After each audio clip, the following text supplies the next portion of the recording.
Salut à toi, j'espère que tu vas bien. Hier était un grand jour, parce que c'est la dernière fois que tu as divisé par zéro. En tout cas, je l'espère, c'est le but de cette vidéo. Allez, on y va.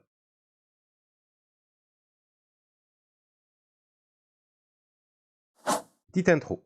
Zéro n'a pas d'inverse, ou pourquoi on ne peut pas diviser par zéro. Petit rappel pour commencer. Si A est un nombre réel, son inverse est le réel B tel que A fois B égale 1.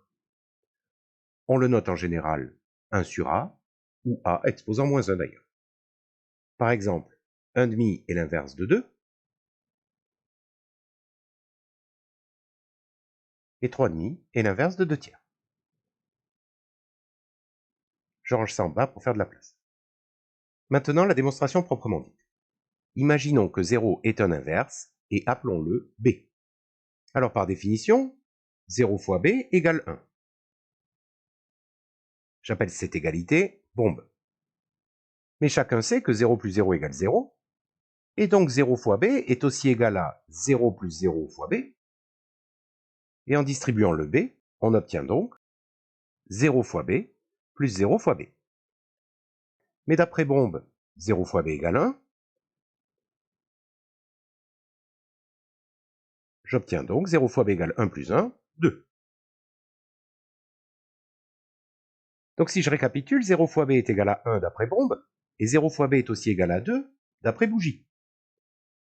Donc 1 égale 2, ce qui n'est évidemment pas vrai. Ma supposition que 0 a un inverse est donc fausse, et donc 0 n'a pas d'inverse. Et vu que 0 n'a pas d'inverse, 1 sur 0 n'existe pas, et donc 1 divisé par 0 n'a pas de sens. Il reste donc à voir pourquoi je ne peux pas diviser par 0 un autre nombre que 1. Nouveau rappel, A divisé par B, c'est A fois 1 sur B, autrement dit, A fois l'inverse de B. Je préfère cette définition de la division plutôt que la notion intuitive de répartition en parts égales, car elle se généralise notamment si on veut multiplier autre chose que des nombres, mais je reste volontairement vague sur ce sujet.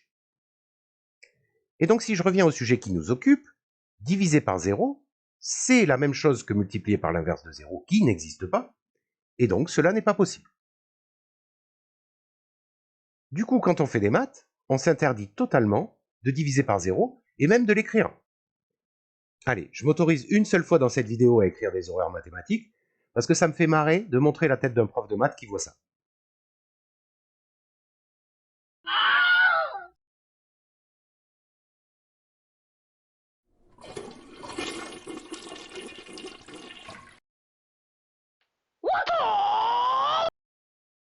Peut-être que tu ne les comprends pas tous, mais dans chacune de ces expressions, il y a de façon plus ou moins cachée une division par 0. Parce que t'es sympa, je te rajoute un petit bonus. En fait, je t'ai un tout petit peu arnaqué depuis le début. Quand j'ai donné au tout début la définition de l'inverse d'un nombre réel A, j'ai affirmé de manière implicite que cet inverse, s'il existait, était unique. J'aurais plutôt dû dire un inverse d'un nombre réel A est un réel B tel que A fois B égale 1. Je te propose de démontrer ici que si A a un inverse, il est forcément unique. Bien sûr, ceci ne s'applique pas à 0, qui lui n'a pas d'inverse, on l'a déjà vu. Je vais donc choisir un réel A quelconque, qui a pour inverse B et C. Alors par définition de l'inverse, A fois B vaut 1, et A fois C vaut 1 aussi. On va calculer de deux manières différentes le nombre B fois A fois C. Première façon, à gauche.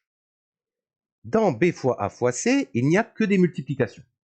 Je peux donc les faire dans l'ordre que je veux, et donc par exemple commencer par A fois C. Mais comme A fois C vaut 1, ceci est égal à B fois 1, et donc à B. Deuxième façon, je peux commencer par calculer B fois A. Mais B fois A est égal à A fois B, on dit que la multiplication est commutative, et A fois B vaut 1 parce que B est un inverse de A. Finalement, B fois A fois C est égal à 1 fois C, donc à C. Finalement, B fois A fois C est égal en même temps à B et à C, donc B égale C. Et donc si A a un inverse, il est forcément unique. Ce type de démonstration est vraiment hyper classique post-bac. notamment lorsqu'on parle de structure algébrique, mais je trouve que c'est très simple à comprendre bien avant. Pour montrer que quelque chose est unique, je suppose qu'il y en a deux, et je me débrouille pour montrer que c'est forcément le même. J'espère que cette vidéo t'a plu, et surtout qu'elle te permettra de plus jamais diviser par zéro. Je t'invite à faire gaffe à chaque fois que tu divises, que le dénominateur ne puisse pas s'annuler. Allez, à la prochaine. Ciao.